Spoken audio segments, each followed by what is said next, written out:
नमस्कार, मी तुषार निकम, उपाध्यक्ष निर्भय महाराष्ट्र पार्टी. बंधूंनो, मी एका शेतकऱ्याकडे आलेलो आहे आणि या शेतकऱ्याने मला असं सांगितलं की ही जी थैली आहे, आता या थैलीवर बरंचसं पुसट आहे, पण तरीसुद्धा क्लिअर दिसेल. हे बघा, RCFची थैली आहे, राष्ट्रीय केमिकल अँड फर्टिलायझर. हे 15-15-15 आहे. प्रधानमंत्री काय लिहिलेलं आहे. या थैल्या पण अशा आहेत की यांच्यावरचे नावं पुसले जातात. थैली वापरण्याच्या आतच याच्यावरची सगळी प्रिंट पण पुसली जाते. आणि याच्यामध्ये हे जे खत आहे शेतकऱ्याचं, हे बघा, हे खत हे खत आहे. याच्यात कुठेही तुम्हाला अशी माती दिसणार नाही, पण याच्यामध्ये बरीच मिक्स आहे, बरंचसं काही ना काही मिक्सचर आहे. तर होतं काय, दुधात भेसळ होते, त्याच्यावर कारवाई होत नाही. अन्नात भेसळ होते, त्याच्यावर कारवाई होत नाही. परीक्षा होतात, त्या परीक्षांमध्ये पेपर फुटतात, त्याच्यावर कारवाई होत नाही. त्यामुळे सर्रास सगळीकडे भेसळ भेसळ भेसळच चालली आहे, कारण कारवाईच होत नाही.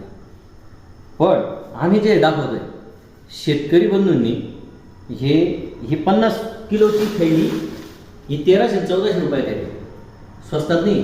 आणि त्याच्या वाट्याला या थैलीमध्ये किती प्रमाणामध्ये माती येत असेल हा प्रयोग सगळ्यांनी करून बघावा.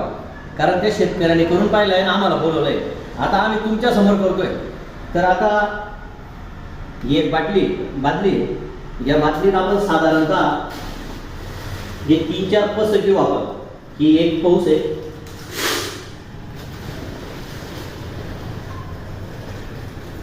दोन, 3, 4 याचे आपण टाकले बघा. तर हे आपण घेतलंय. तर हे बघा, हे पुन्हा दाखवतोय. हे आता काडीने आपण दिसतंय. तर याच्यावर आपण पाणी टाकू आणि पाणी टाकून याला हलवू. आणि हलवल्यानंतर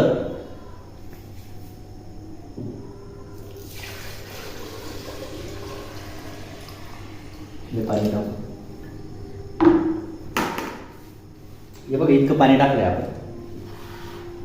याला हलवू आपण.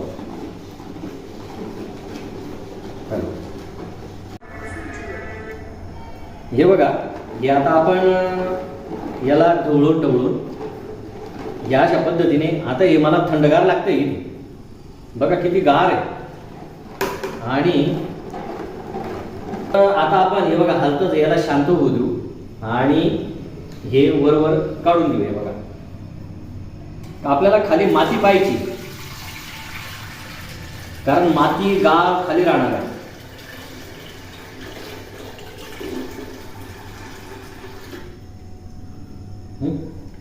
टाकू थोडं पाणी.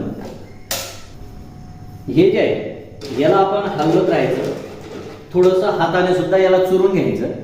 हे बघा, हे बाजूला काढलं ते आपण.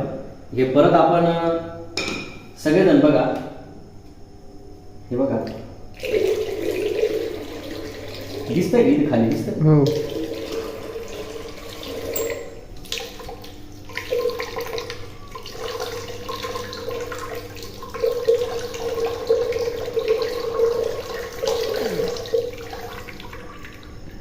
मध्ये बघा. तर हे बघा किती आहे बघा. हे दाखव. हे बघा, ही नर्मदा वाळूसारखी आहे आणि ही चार पसा तुमच्या समोर घेतल्या. त्याच्यामध्ये हे बघा एकदम, हे बघा, अक्षरशः नर्मदा वाळू आहे याच्यामध्ये. तर हे 4 पसांमध्ये एवढं, तर याच्यामध्ये किती असेल, या थैलीत 2-5 किलो जरी त्यांची सामावली तर किती मोठा भ्रष्टाचार आहे बघा. शेतकऱ्यांनी हे करून बघा आणि हा भ्रष्टाचार पण समोर आणणार. किती लुटताय तुम्ही लोकांना. हा भस्म्या झाला का तुम्हाला. सगळीकडे भेसळ करून ठेवलेली आहे. हे बघा, हे एवढं कामाचं आहे. हे पण आता हे भेसळमुळे हे याच्यात काय किती शुद्धीवर असेल काही कळत नाही. पण ही नीती बघा यांची. दिसतंय. तर हे वाईट वाटतं. सगळीकडे भेसळ आहे, सगळीकडे असा नालायकपणा चाललेला आहे. तर सरकारने याच्यावर पावलं उचलली पाहिजे. कृषी मंत्री, कृषी आयुक्त, कृषी अधिकारी सगळे जागृत झाले पाहिजे आणि हा जो भ्रष्टाचार या कंपन्यांचा हा उघड झाला पाहिजे. कारण लुटलं जात आहे. तर देश वाचला पाहिजे, शेतकरी वाचला पाहिजे. जय जवान जय किसान म्हणतात कशाच्या जोरावर तुम्ही. तर यासाठी ही जनजागृतीपर आमची क्लिप आहे. कारण हे आम्ही केलं, हे असं पाणी काढलं, हे असं दाखवलं. शेतकऱ्यांनी घरी करून बघा, सगळ्यांनी घरी करून बघा. आणि कोणत्याही कंपनीचं तुमचं असेल, ती कोणती कंपनी आहे, कोणतं काय आहे हे तुम्ही बघा आणि जाहीर करा. आम्ही आता ही पोस्ट बनवणार आहोत, आपलं टाकणार आहोत आणि आमचा नंबर पण राहील. तुम्ही अनुभव घेतल्यानंतर आम्हाला कळवा, संबंधित कृषी अधिकाऱ्यांना कळवा. तक्रारी द्या, खूप तक्रारी द्या, म्हणजे कारवाई होईल अशी अपेक्षा करतो आणि थांबतो. थँक्यू.